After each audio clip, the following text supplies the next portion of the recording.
Alors aujourd'hui, c'est une formation qui aura lieu aujourd'hui et demain, donc mardi 8 août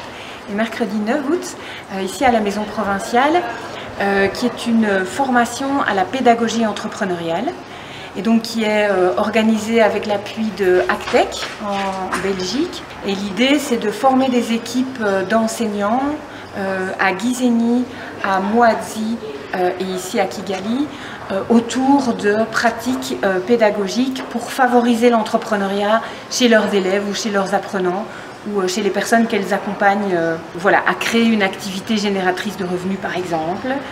Mais on travaille aussi beaucoup sur l'entrepreneuriat scolaire, c'est-à-dire la mise en place de mini-entreprises, par exemple dans les écoles secondaires.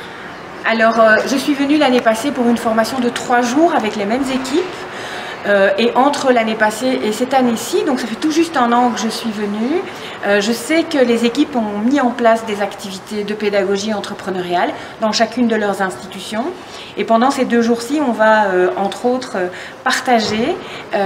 entre eux ce qu'ils ont fait pendant cette année pour pouvoir justement s'inspirer les uns des autres, se donner des idées et voir ce qui a été mis en place. Et ensuite, les objectifs de cette formation-ci, c'est aussi de travailler autour des leviers de la coopération, c'est-à-dire des éléments qui sont indispensables pour bien travailler en équipe et pour bien faire travailler aussi ses élèves en équipe. Le but, c'est qu'il y ait des impacts. Évidemment, le but de cette formation, c'est qu'il y ait des pratiques qui soient mises en place dans les écoles et aussi à Maison Shalom, justement pour favoriser la création de petits projets, la mise en place de projets, le travail de la confiance en soi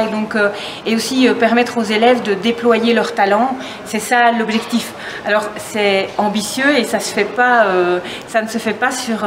une petite durée, c'est vraiment un travail de fond et c'est aussi pour ça que je suis là pour la 2e fois, mais je viendrai encore pour accompagner les équipes et justement pour que ça ait un impact sur leur façon de faire, qui font déjà très bien en plus, parce que tous travaillent déjà très bien, mais c'est comment est-ce qu'on peut encore améliorer l'existant qui est déjà très très chouette.